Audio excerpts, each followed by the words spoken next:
Now we say it. Physical science. And the star here is Angie. She's in it.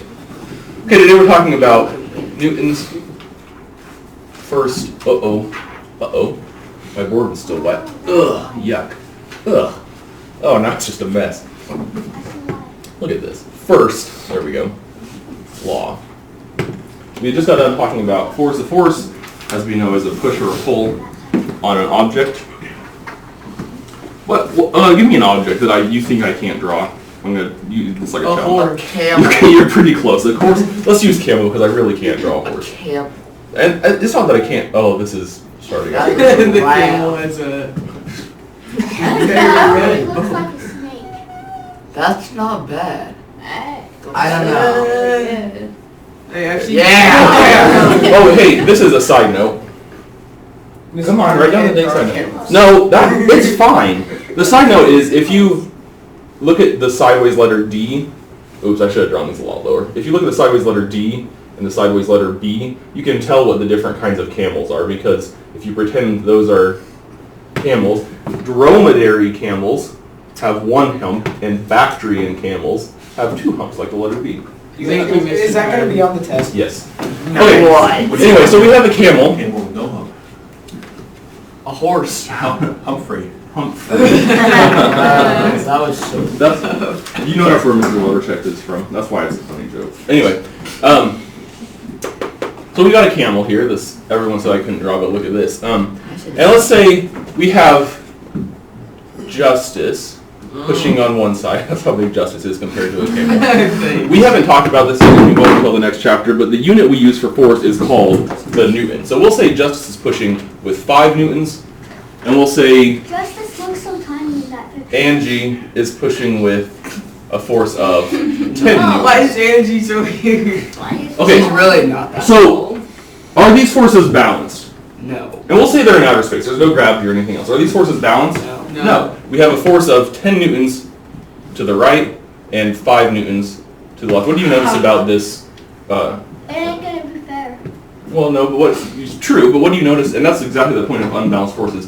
But what do you notice about how I drew these arrows? They're one is opposite larger. directions. They're in opposite directions, and one's larger. We draw vector quantities. Remember we talked about this. Vector quantities have a speed. Vector quantities have a magnitude and a direction, and we indicate the magnitude with the length of the arrow,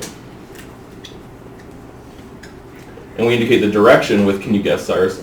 The short or the direction of the arrow. Yeah. Real quick, can you tell us the humps, how many humps are on each camel and what their name is? Cause It's over here. So dromedary, Bactrian. that is It is I'm on the not top. writing it Multiple on my notes. I'll just remember that. back or what? Bactrian. And that's a true one? That's 2 humps, like the letter B. Bactrian. Back. Anyway. Bactrian has Anyway. 2 backs. If we add these, shouldn't have said that, Justice. I'll talk to you about that later too. Now we've got 3 things to talk about. If we add these together, why would we add them together, first of all? To see our complete, or how much force is on the object. Yeah, because it's one object with 2 or more forces acting on it, and we call this quantity the net force. Have you ever heard the term net used in this capacity before? Yeah. When else do you hear it? Last year. Okay, so yeah, when we talked about this last year, but when else do you hear about it? And we talked about this. Net last year. No, that's a noun. This is here used as a This adjective. year. Last year. I'm thinking of, and maybe you don't know this because you're all layabouts. When you have a job, I don't know if you've heard of the workforce, Arby's, but if you have a job, your net pay is how much you got paid minus your taxes. Yeah. So net, usually when we use it as an adjective like this, is the total amount of something minus something else. So in this case, it's the force acting on it minus the force acting in the opposite direction. What is the net force here? 15. 5. 5 newtons, but you have to be more specific because it's a vector quantity. 5 newtons, right? Right. Yeah, and how do you know it's right? Because it's pointing right. It's bigger area. Because the bigger arrow is right, because when we subtract them, we're left with this Because one. for some reason, And it should Angie is be. a giant compared to a camel. Are these forces balanced? No. No. Another name for net force is unbalanced force. It's another object. A tape. Oh, okay, fine. table. Thanks, Cyrus. How can we draw balanced forces acting on it? This was an unbalanced force. How can we draw balanced? Gravity. Sure. 5. It doesn't have to be gravity in the normal force, but it can be. And so let's do that one. If we have 5 newtons, this is the world's lightest table, and 5 newtons up. What's providing the down force? Gravity. Gravity. What's providing the up force? The ground floor. Yeah, we had a name for it. The normal. I think Cyrus or Justice or Rhett might have called it this. The normal. Normal Sounds force. awful. What would that mean? Red. God, red. Please do not profane. So it Cyrus. says normal. That's normal, right? Yeah, the normal force. The normal force acts upward. The normal force is what's holding, I almost said sweet tea, the empty jug of sweet tea on the table. Why did it have to be sweet tea? It just is. The worst tea. What? It just is. We're going to start a fight. So hold on. Okay, anyway. Okay.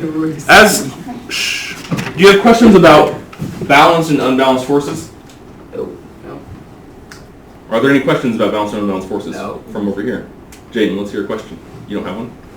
It asks why your legs are so tiny. Could you, okay, now listen, on your test, and for many tests that you take from here, not only in this class but in others, you will be required or relied upon to diagram the forces acting on an object and to be able to calculate the net force. Can you I do have that? to draw that camel. No, probably not, but that's not, you're missing the point. You'll have to be able to do this type of problem where you add up the forces on an object. Can you do that? Yeah. Okay, we'll find out.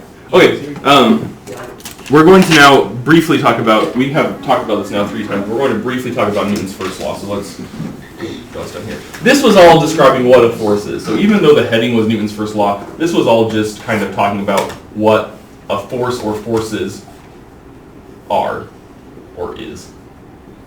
Forces. First law. Now down here we're going to talk about Newton's first law, we're going to do this in fancy.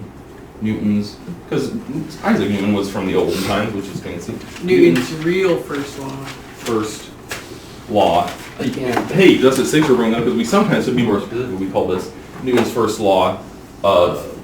Gravity. No, but it's Motion. not. Of Of mechanics. mechanics. Or motion. I said motion. Good job, Sam. I also said motion. Newton's first law of mechanics or Newton's first law of motion. Colton's going to tell us what it is again. 1 second, I had to write it fancy. Alright. Oh, good. So, inertia is Newton's first law, and is an object in motion stays in motion. An object at rest, unless acted upon by an unbalanced force, tends to stay at rest. An object in motion tends to stay in motion, and an object at rest tends to stay at rest unless, he says, and he's right, acted upon by, and he said outside force, I'm going to call it an unbalanced. I said unbalanced. Oh, I'm sorry. I thought you said the other one because I sometimes say the other one. An unbalanced force. I changed the camera so that hopefully this will be zoomed in. I think that's what I did. Okay. And this is especially important. Don't forget this over here. The camels. Yeah. And we already don't talk about it anymore. God, You remember this word inertia? What language did that come from? Latin. The Latin. It came from the Latin. And what did it mean? Do you remember? Lazy. Lazy. Yes, It means because one of the lazy. 7 deadly sins is... That's exactly right. Sloth. That's a good anime show. Yes, but that's not this one. Don't sleep on it. That's a good show.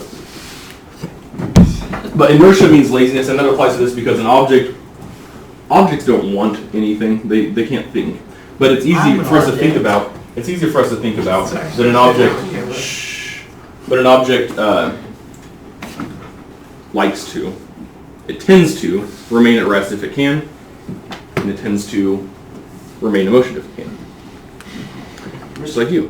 There's another, in psychology, there's an idea of sleep inertia, which is where if you are awake, have you ever been awake? Yeah. Doesn't Yeah. seem like it, but if you are awake, you tend to stay awake. Like you know, it becomes 11 o'clock at night, and you're like, even if you're tired, you're like, well, I could watch one more episode of The Office or 5 more. Okay, Yeah, that's sleep inertia. You're awake, and so you tend to stay awake. And then when the morning comes along, and you're a freshman, so it's 10:30 in the morning, and your mom's screaming at you. You're asleep, and so you tend to stay asleep. It's sleep inertia. Yeah. It's laziness. It's It's not laziness. lazy. Anyway. Sleeping. Your book has some examples about the how this pertains to specifically to car crashes, and you should read about that, but we're not going to go into depth about that here. Do you have a question, Peyton? Yes. So, what was the inertial one that related to one that's something that basically? Inertia is laziness, which is in some kind, like in the old English, they would say sloth. Yes. Sloth. That's Anyway, and one last thing before we go. On what physical quantity does this depend? We talked about this before, too. No. Depends only on, yep. Everyone write that down. Only on an object's mass. And they are what kind of proportional, do you remember? directly. Yep, they're directly proportional. Greater mass means greater inertia. In fact, one of the interesting physical problems with the universe that we haven't solved as a body of scientists, as far as I'm aware, is that there's no, when we determine an object's mass here on the planet Earth, we are actually determining its weight and then dividing it by gravity to find its mass. But there's no reason that has to be the same as inertial mass. They happen to be the same, at least in our universe, but there's no reason that has to be true. Look it up on your own.